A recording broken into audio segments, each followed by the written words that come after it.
Igeret HaKodesh Siman Tetvav, nous sommes à la page 242, 12 lignes par le bas, Veine Kol Maut. L'Admour Zaken a commencé par deux introductions, avant de nous parler des Sphirot. La première introduction, les Sphirot, ça te concerne, parce que ta Neshama est le reflet des Sphirot du monde de Hatzilut. La deuxième introduction, les Sphirot, ça te dépasse. Tu es en décalage total avec la réalité des Sphirot. Et pour qu'on comprenne le décalage entre notre perception des Sphirot et la réalité, l'Admour Zaken a cité le passouk dans lequel Avraham Avinu s'adresse à Kadosh Baruch Hu et lui dit « Va'anochi afar va'efer » je ne suis que de la cendre et de la poussière. Ça ne veut pas seulement dire qu'Avraham Avinu remercie Kadosh Baruch Hu de l'avoir sauvé, parce qu'il aurait pu devenir de la cendre quand Nimrod l'a jeté dans la fournaise, parce qu'il aurait pu devenir de la poussière lorsqu'il s'est battu contre les 4 rois et qu'il aurait pu être tué. Avraham Avinu parle de sa Neshama. Sa Neshama qui est comme afar va'efer, qui est comme de la cendre. Avraham Avinu représente Chesed de Hatzilut dans ce monde. Il est la manifestation de la bonté de Dieu dans ce monde, Chesed de Hatzilut. Et pourtant, il y a autant de différences entre Chesed de Avraham Avinu et Chesed de Hatzilut qu'il y a de différences entre la cendre et le bois. La cendre provient bien de la combustion du bois, mais la cendre et le bois sont complètement incomparables. Chesed d'Avraham Avinu provient bien de Chesed de Hatzilut, mais les deux sont aussi incomparables que la cendre et le bois. La bonté ou la rigueur, la sagesse ou la compréhension, ce sont des notions que je comprends. Mais ces notions n'ont rien à voir, sont incomparables avec les sphirotes qui portent la même étiquette. Chesed, Gvura, Chochma, Bina, que l'on appelle bonté et rigueur, sagesse et compréhension, mais ce ne sont que des étiquettes qu'on leur a collées. Même si les sphirotes sont bien à l'origine de ces différentes notions que je perçois dans ce monde. Plus concrètement, je comprends à ma manière ce que représente Chesed, la bonté. La bonté, c'est la générosité, l'ouverture, la largesse, au top. Ça veut dire donner la tzedaka par exemple, ou donner autre chose, sans regarder à qui je donne, sans regarder combien je donne, sans attendre de retour, aucun retour, quel qu'il soit. C'est la forme de bonté la plus haute que je puisse concevoir dans ce monde. Et c'est ce qu'on appelle, dans notre monde, Chesed shel Emet, une vraie bonté, à notre niveau. Et pourtant, cette forme de bonté n'a rien à voir et complètement incomparable avec celle du monde de Hatzilut. Autant la cendre est incomparable avec le bois. Chesed de Hatzilut, c'est complètement autre chose. Alors dans les mots. Vine kol mautaetz, umamasho vechumro vetsurato. L'essence du bois, sa consistance, sa matière, sa forme. Be'orer verochav ovi. Il a des dimensions, longueur, largeur, épaisseur. Shayinere le'en kodem shenisraf. Et on pouvait apprécier ces dimensions avant qu'il ne soit brûlé. Ikaro ayam isoda afar shebo. Qu'est-ce qui lui donne sa consistance, sa matière, ses dimensions? C'est le quatrième des 4 éléments qu'il compose. La terre. Rak she'esh ma'im ruach klolimbo. Mais il est composé aussi de feu, d'eau et d'air.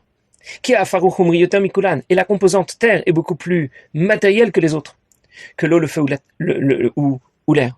Veyesh le'orer verochav ovi. La composante terre a une consistance, a des dimensions, alors que l'air et le feu n'en ont pas. Et même l'eau, il y en a très peu dans le bois. Ses dimensions et son épaisseur, sa longueur, sa largeur, tout provient de cette 4e composante que l'on appelle la terre. Et finalement, quand le bois va être brûlé, et que les 4 éléments qui le constituent, l'eau, l'air, le feu et la terre vont être séparés les uns des autres, eh bien il ne restera que la terre, c'est ce qui donne la cendre. Après que soit séparé de la terre, de la composante terre, le feu, l'air et l'eau. Il n'y a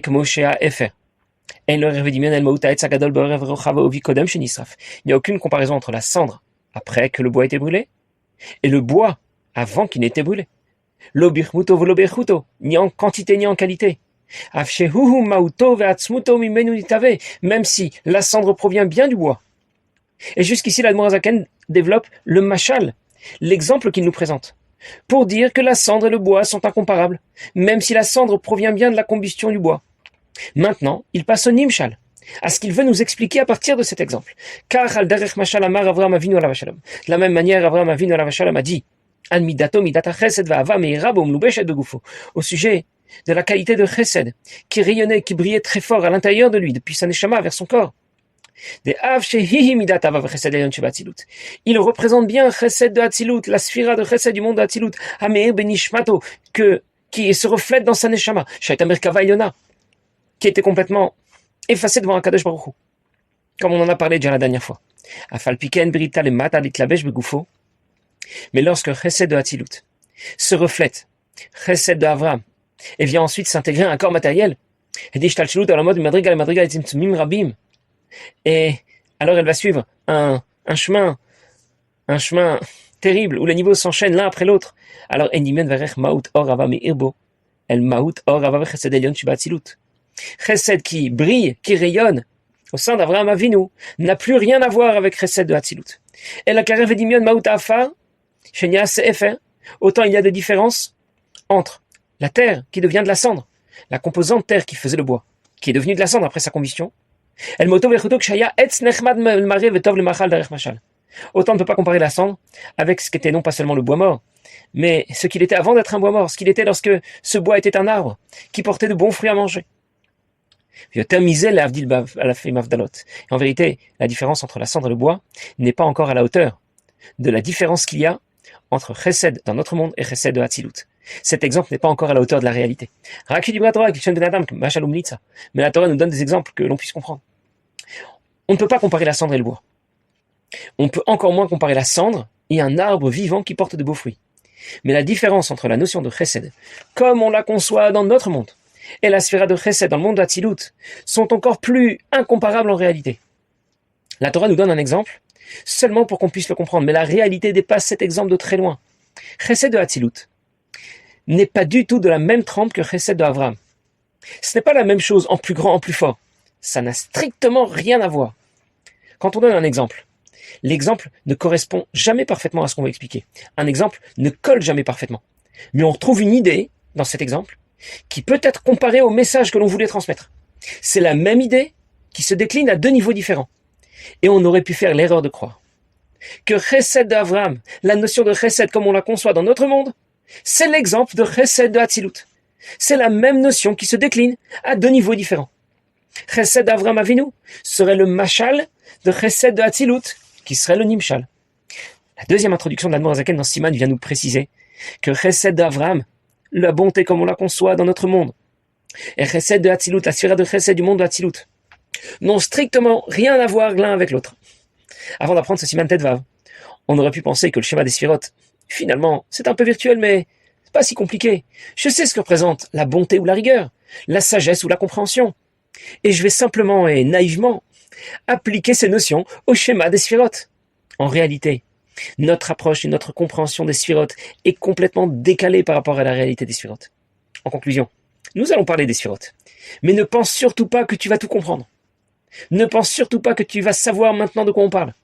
Tu dois étudier le sujet, faire de ton mieux pour le comprendre, comme on a dit la dernière fois. Mais en même temps, tu dois savoir que tu ne pourras jamais comprendre en réalité ce que sont les sphirotes. Ce que tu vas apprendre correspond à une certaine réalité, une réalité relative, c'est déjà quelque chose. C'est mieux que rien, disons. On doit faire de notre mieux, même si nos moyens sont extrêmement limités. Et tout cela, bien sûr, nous remet en place. Ça nous fait réaliser un peu mieux la grandeur de Dieu, la bassesse de l'homme. Et quand on en prend conscience, on réalise aussi la chance, l'opportunité de pouvoir se rapprocher si fort de Dieu, qui est si grand, en pratiquant les mitzvot, en étudiant la Torah, en faisant notre tefila. Un jour, un bon juif s'approche d'un chassid Chabad devant la caisse d'un supermarché. Et il lui dit, sans introduction, « Excusez-moi, je peux vous poser une question ?» Bien sûr. Et il lui dit, « J'ai beaucoup étudié le sujet des sphirotes et je pense que vous allez peut-être pouvoir m'éclairer. J'ai très bien compris ce que représentent les premières sphirotes.